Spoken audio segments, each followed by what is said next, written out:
안녕하십니까. 역세권 랜드의 조이기로입니다. 오늘은 아파트는 무조건 역세권에 사라, 이런 제목을 달았는데요. 제가 그 역세권 랜드지 않습니까? 타이틀이. 근데 이 역세권에 대해서 제가 영상 찍을 때마다 말씀은 드리지만 역세권의 그 가치, 역 주변의 그 부동산 가치, 이런 거에 대해서 영상을 많이 찍지는 않았어요. 근데 왜 아파트는 무조건 역세권에 사라고 하느냐? 그거 뭐 다 우리가 알고 있는데 중요한 거는 알고 있는 것보다 행동하고 실행하는 게 더 중요하죠. 그래서 그 상담하시는 고객님들도 보면은 아시는 거는 당연히 아는 거예요.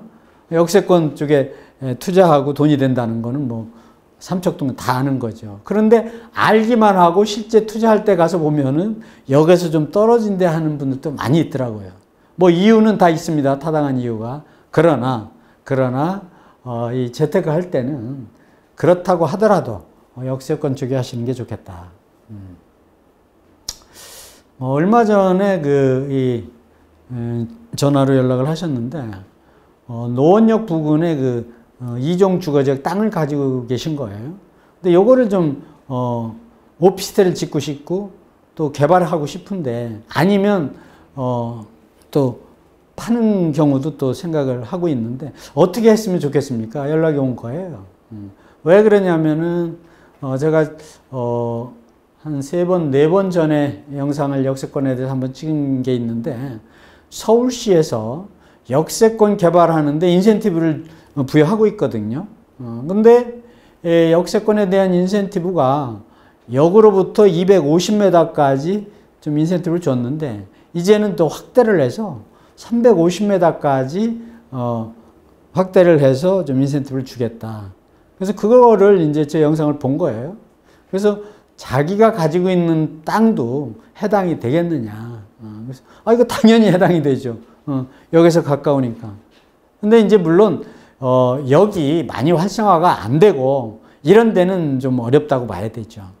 그래서 충분히 가능합니다.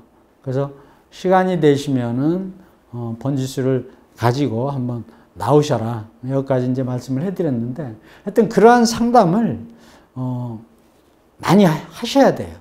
상담이라는 게 결국은 어떤 결론을 내기 위한 과정이기 때문에 가만히 뭐 영상만 봐가지고는 답이 없는 거죠. 그래서 과감하게 전화하시고 또 이렇게 저하고 얼굴 한번 보고 상담도 얼굴 보고 하는 거하고 전화하는 거하고 틀리죠.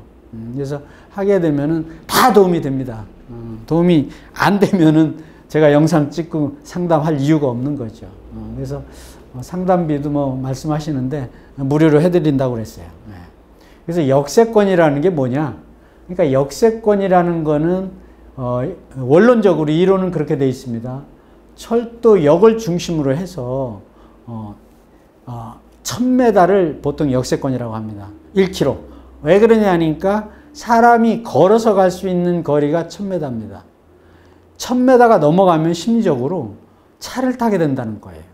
그래서 1000m까지가 역세권인데 시간적으로 보면은 1000m면은 보통 사람 걸음으로 한 10분이면 가는 겁니다. 빨리 가면 뭐 5분도 갈 수 있겠지만 이제 일반적으로 평균적으로 이제 10분 정도면은 갈 수 있기 때문에 그걸 역세권이라고 그러는데 역세권이 보통 일반 역세권이 1000m인데 아주 초역세권이라고 하면요 200~300m 요걸 이제 초역세권이라고 그러고 그 다음에 이제 직접 역세권은 역에서 가깝고 간접 역세권은 좀 떨어진 거.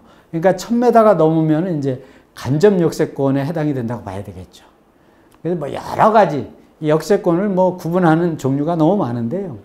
신설역, 투자해서 돈 벌기에 가장 좋은 역은 이제 신설역이죠. 아무것도 없는데 여기 갑자기 들어가는 거예요. 그러면 뭐 그 주변은 어떤 땅이 되었든지 간에 다 수익을 낼 수가 있죠. 그 다음에 기존역은 그러면 돈이 안 되냐? 기존역도 어느 정도 주변이 활성화되냐에 따라서 이제 격차는 있겠습니다만은 또 수익이 많이 나올 수가 있고요. 역세권은 무한히 발전을 하는 거거든요. 왜? 사람이 계속 늘어나니까. 제가 지난 영상에도 말씀을 드렸는데 여기 오래된 10년, 20년, 30년, 40년 됐는데 그 여기 지상역이 된 거예요. 그걸 지하한다는 겁니다. 근데 지하하면 그 역세권 주변이 또 어떻게 되겠습니까? 또 레벨업 되는 거예요. 또 기존역. 또 여기 하나 있는 것보다는 2개 있는 환승역이 더 좋고 3개 있는 게 더 좋고 양쪽으로 더블역도 좋고 또 트리플역도 더 좋고 이래서 역세권이라는 거는 어떤 역이 됐든지 간에 역세권은 가치가 크다. 하물며 아파트, 주거지를 선택하는데 역 앞에다가 역세권 주변에서 사는 건 너무너무 당연한 거죠. 근데 당연한 거를 안 하니까 제가 다시 한번 영상을 찍는 거예요. 왜 안 하냐? 돈이 좀 부족해서 안 할 수도 그러면 예를 들어서 초역세권이 아니면은 일반 역세권, 일반 역세권이 아니면 간접 역세권, 결국 이렇게 나가야 되고, 예를 들어서 가장 좋은 거는 초역세권이 좋은데, 예를 들어서 내가 30평 아파트를 사야 되겠다. 그럼 초역세권으로 25평 사면 되는 거거든요. 그래서 여러 가지 곱하기 나누기 플러스 마이너스 해서 가능하면 초역세권으로 일반 역세권을 하는 게 좋겠다. 그래서 일반 철도 역세권 범위, 특징 이런 거를 요거 아주 오래전에 만들어 놓은 건데 제가 역세권에 대해서 말씀드릴 때 가끔 띄우죠. 반경 1000m권이 역세권이다. 10분 내로 된다. 또 무슨 200m는 철도 부지가 들어가기 때문에 역에서 너무 가까우면은 역 부지는 수용을 하거든요. 그래서 땅을 살 때 초창기에는 그런 거 이제 많이 보셔야 되고. 그래서 일반 역세권은 1000m를 기준으로 한다는 거 말씀드린 거고. 그럼 아파트는 왜 역세권에 사야 되냐? 왜 역세권? 다 아는 건데 다시 한번 말씀을 드리면 교통이 일단 편리하잖아요. 교통은 우리나라가 발전한 게 과거에는 철도가 아니고 전철이 아니고 도로였죠. 도로를 전국적으로 다 깔다 보니까 그 다음에는 이제 친환경으로 해서 전철이 만들어지고 KTX, GTX가 만들어지는데 교통이 편리하고 친환경이기 때문에 역세권이다. 그런데 교통이 편리한 게요. 자동차는 이 교통에 따라서 체증이 되면은 시간을 알 수가 없잖아요.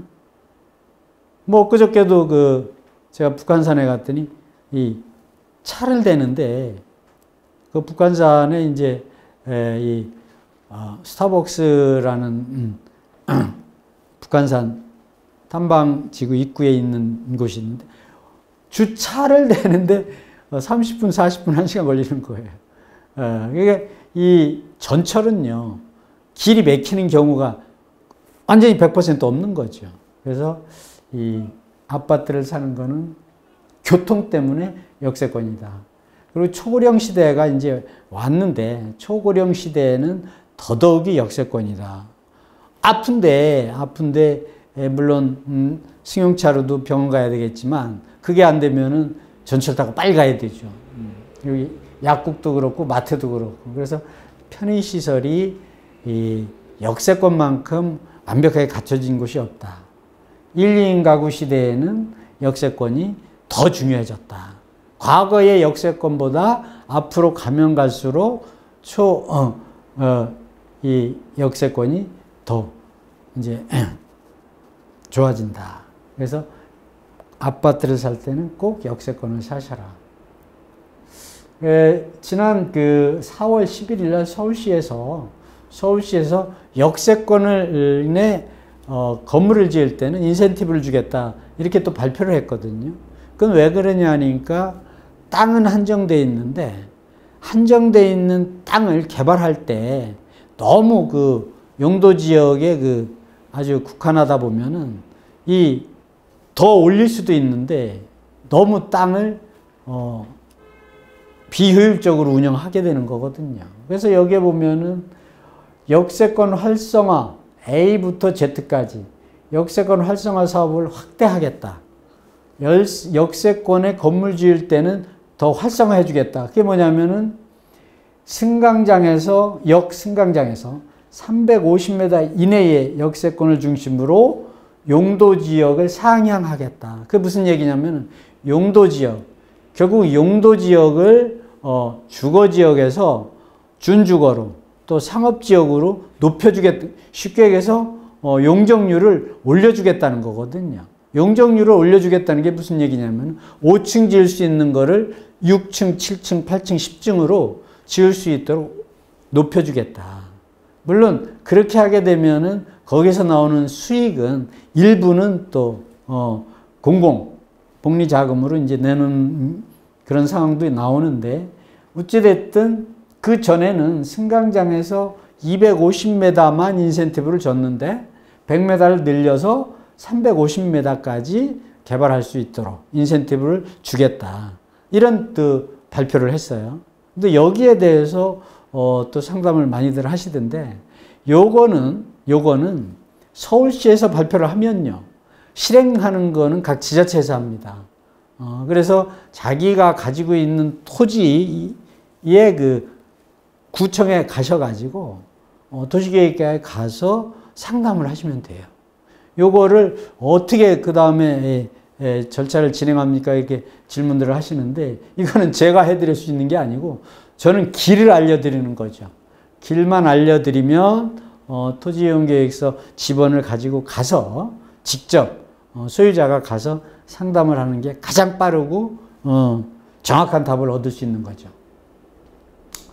그래서 모든 부동산은 역세권이다. 이건 뭐 당연한 얘기입니다. 아파트는 역세권에 살아. 이게 타이틀을 붙였는데, 아파트뿐만이 아니라 아파트, 상가, 오피스텔, 또 관광단지, 산업단지, 모든 부동산은 다 역세권이다.